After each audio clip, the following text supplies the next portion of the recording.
सभी श्रोतागण, इस वीडियो को देखने वाले दर्शकगण, आप सभी को शुभ संध्या। मैं कमलेश कुमार द्विवेदी राजस्थान के अलवर शहर से आपको शुभकामना प्रेषित करता हूं।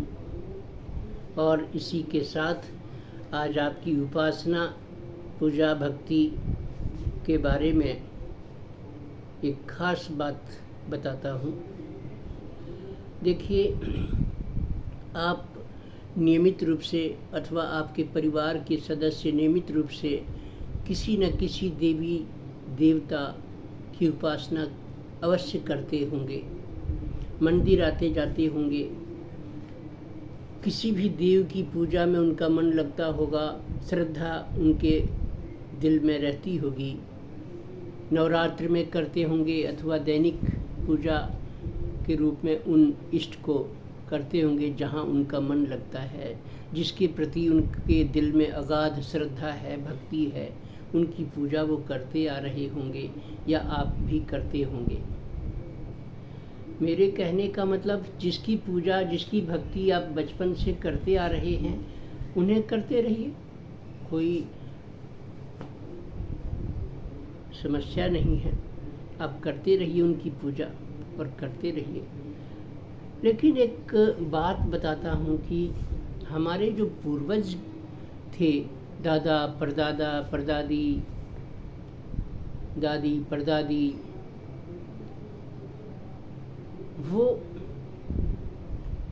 जानते होंगे इस विषय में कि कोई न कोई हमारे कुटुंब, परिवार, कुल खानदान की कोई न कोई कुल देवी होती हैं अथवा कुल देवता होते हैं। हमारे दादा परदादा तो उन्हें जानते थे, पर अब हमें जैसे नहीं मालूम, आपको अथवा आपकी आने वाली पीढ़ी को हो सकता है कि नहीं पता हो कि कुल देवी कौन है, कुल देवता कौन है आपके कुटुंब परिवार की। कोई बात नहीं, बहुत आसान तरीके से आप उनका पता लगा सकेंगे, ये भी मैं बताऊंगा, कोशिश करूंगा। और नहीं भी जानते हूँ उनका नाम, अपनी कुल देवी का स्थान कहाँ है, नाम क्या है, कुल देवता का नाम क्या है, स्थान क्या है, कहाँ है, ये सब अगर आप नहीं भी जानते होंगे तो भी आपको शायद पता चल जाएगा, जैसा कि मैं बताता हूँ। कुछ हो सके तो बाज़ार से सामग्री लाके घर पर रख लीजिए। सूखे मेवे, ड्राई फ्रूट्स, काजू, किशमिश, अखरोट, नारियल की गिरी, सूखा नारियल जो होता है, नारियल की गिरी, नारियल को थोड़ा छोटे छोटे टुकड़ों में काट कर या घिस कर अपने पास रख लीजिए। उसमें आप थोड़ा छोटी इलायची मिला सकते हैं। उसके बाद में उन सभी ड्राई फ्रूट्स को भी आप छोटे छोटे टुकड़ों में काट सकते हैं, घिस सकते हैं।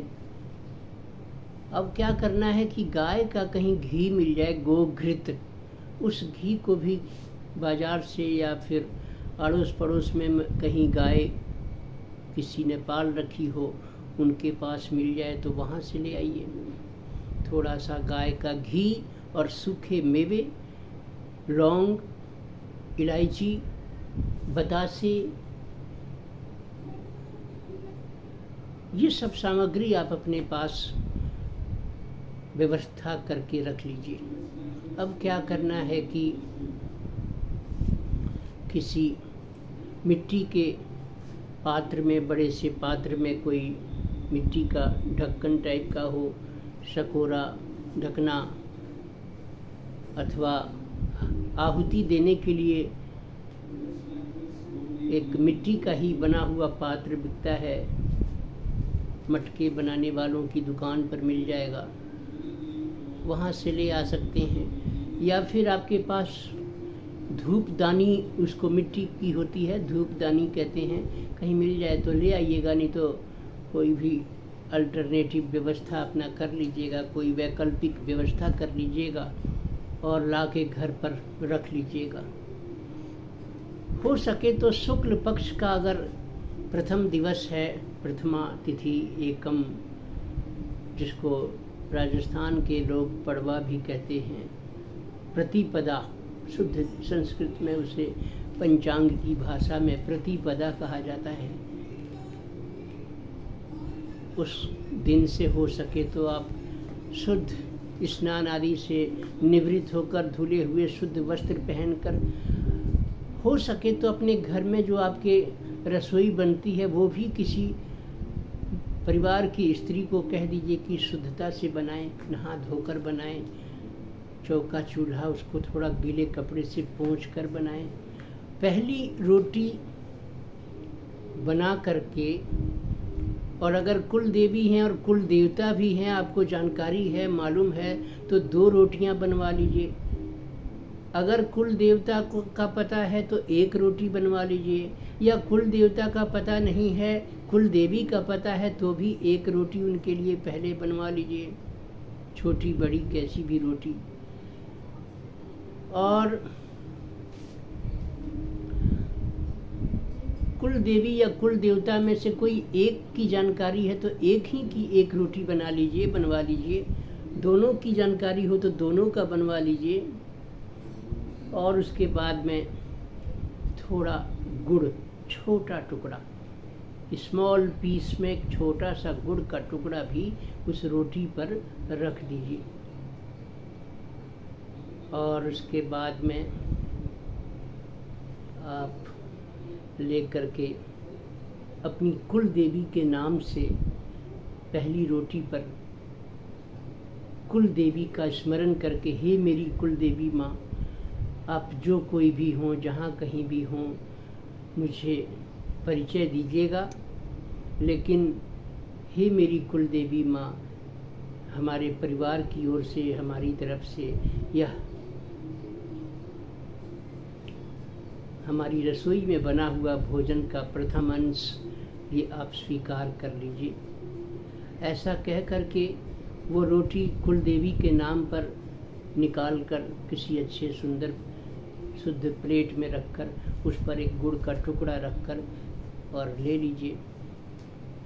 उसके बाद में कहीं आपके घर के बाहर कोई गाय आती हो या अड़ोस पड़ोस में किसी के यहाँ गाय हो तो थोड़ा ठंडा होने पर वो गाय को रोटी, कुल देवी माता के नाम की रोटी गाय को खिला आएँ। कुल देवता के लिए भी अगर कोई रोटी निकाल रखी है तो उसे भी आप लेकर गाय को खिला दीजिए और चले आइए।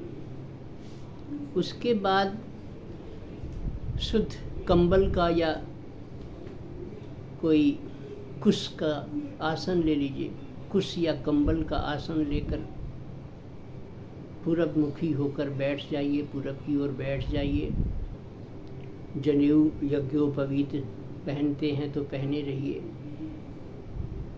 और उसके बाद में उस हवन कुंड को, चाहे धूपदानी है, चाहे कोई मिट्टी का कोई भी पात्र है जिसमें आप आहुति देने वाले हैं, उसे अपने पास रख लीजिए और कुल देवी माता का पुनः स्मरण करिए, फिर से स्मरण करिए, कुल देवता का स्मरण करिए और बोलिए, हे मेरी कुल देवी माता, आप जहाँ कहीं भी हों, आपका स्थान जहाँ कहीं भी हो, आइए माँ, मेरे पास आइए और ये आहुति मैं देने वाला हूँ, इसे स्वीकार करिए।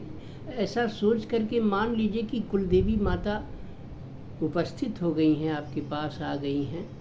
उन्हें बैठने के लिए कहें, हो सके तो थोड़ा कोई स्थान पोंछ करके गीला कोई पानी से जगह बना लीजिए, कोई चौकी हो उस पर चाहे स्थान दे दीजिए।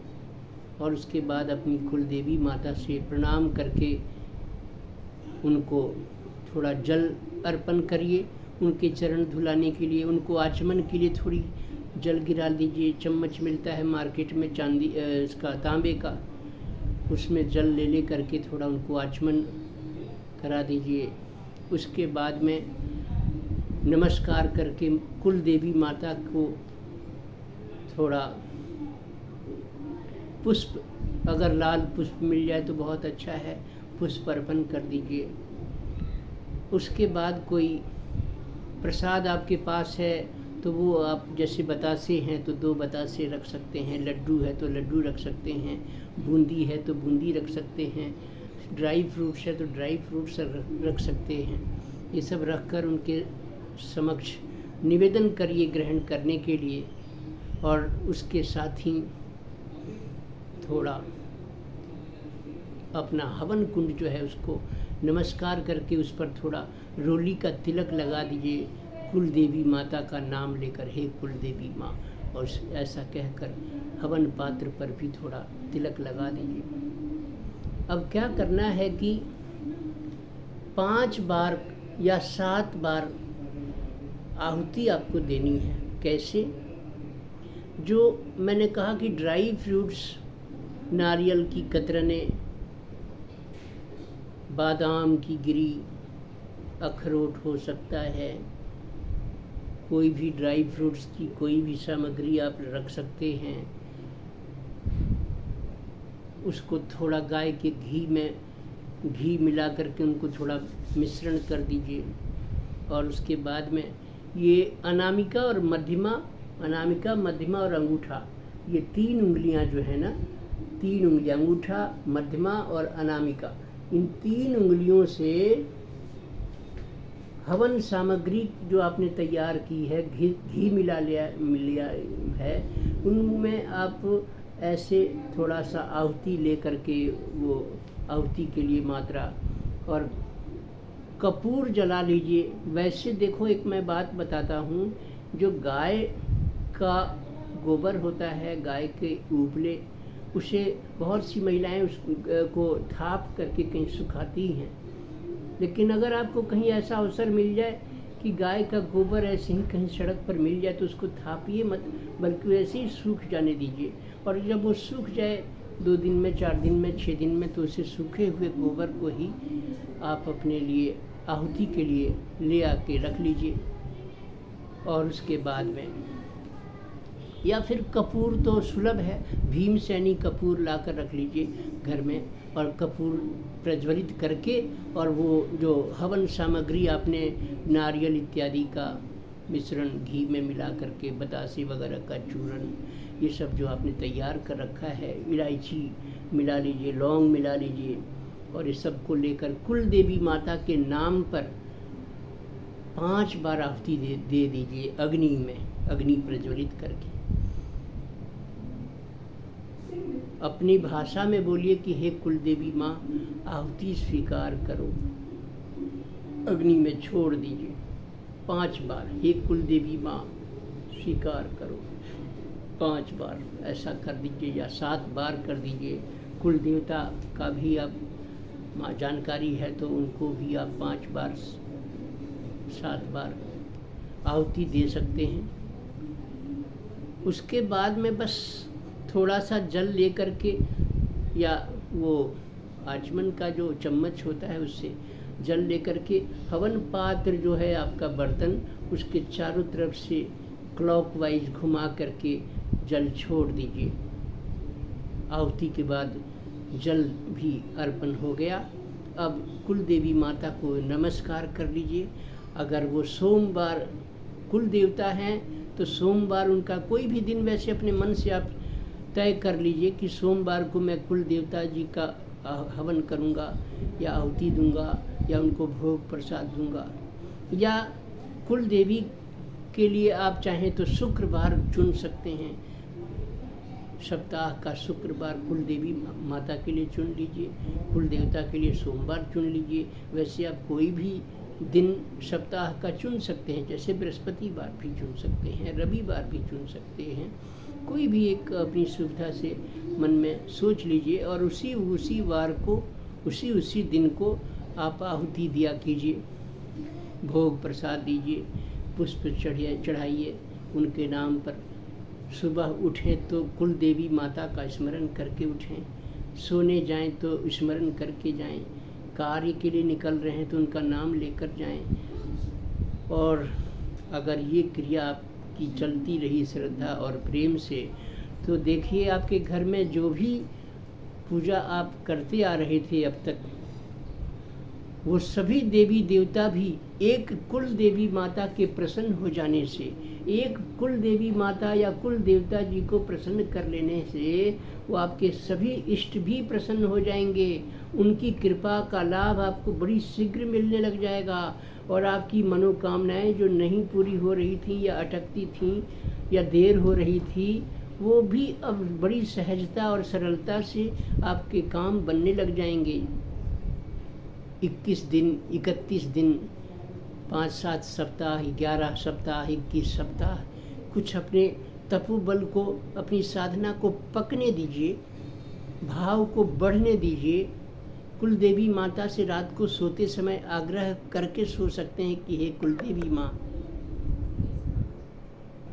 आग्रह करके आप कुल देवी माता से सो सकते हैं कि हे कुल देवी माँ, मेरे पूर्वज लोगों ने, दादा दादी परदादा परदादी ने मुझे नहीं बताया आपका परिचय, लेकिन मैं जानना चाहता हूँ हे माँ, कुल देवी माँ, आपका स्थान कहाँ है, आपकी पूजा हमें कैसे करनी चाहिए, आप कैसे प्रसन्न होंगी, हमें स्वप्न के माध्यम से बता दिया कीजिएगा माँ, जिससे हम अपने परिवार के भी लोगों को बताएंगे और आपकी पूजा करते रहेंगे। ऐसा ऐसा सोच सोच कर सो जाया कीजिए।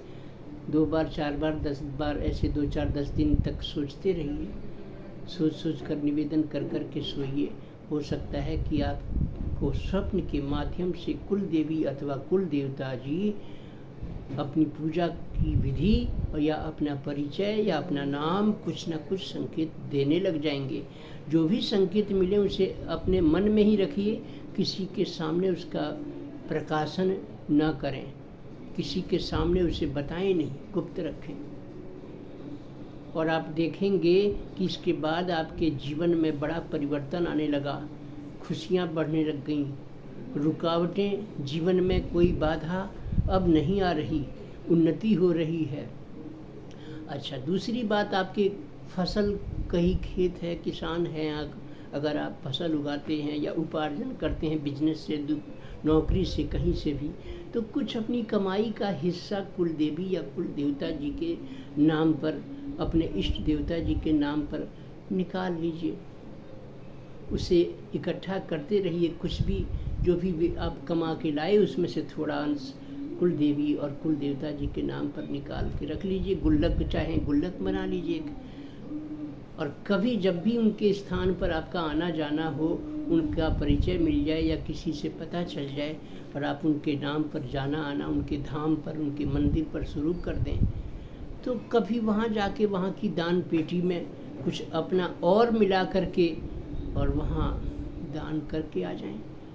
दान पेटिका में या वहाँ कोई किसी भी रूप में आप वहाँ कुछ सेवा कर दीजिए उस धन से जो आपने एकत्र किया है।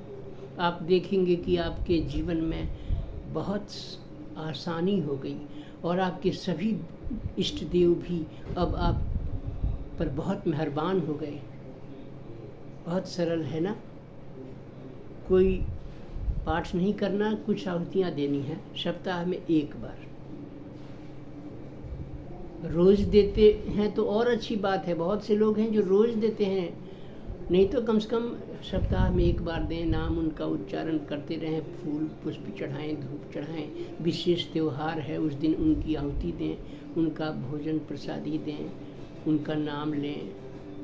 कभी गाय का दूध मिल जाए तो कच्चा दूध का छींटा दे दें कुल देवी माता के नाम पर। भले ही वो दुर्गा माता की प्रतिमा है तो क्या हुआ, सभी पर कुल देवी माता का नाम ले लेकर थोड़ा गाय के कच्चे दूध का छींटा दे दें। सब भूमि जाग जाएगी, सभी देव जाग जाएंगे, सब आपकी मदद में, कृपा में अपना एहसास कराएंगे, कृपा मिलने लग जाएगी। बच्चों का हारी बीमारी, रोग, कलह, क्लेश, बार बार रोग का आना, पैसा न बचना, बेरोजगारी, भीषण बेरोजगारी, गरीबी, बेतहाशा, निराशा, इन सब से आपको मुक्ति मिल जाएगी। है ना सरल और चमत्कारी उपाय? तो ठीक है। और आपको अगर ये वीडियो अच्छा लगता है, एक लाइक और सब्सक्रिप्शन के लिए सब्सक्राइब का बटन दबा दें, बेल आइकन बजा दें, धन्यवाद। आपका कल्याण हो।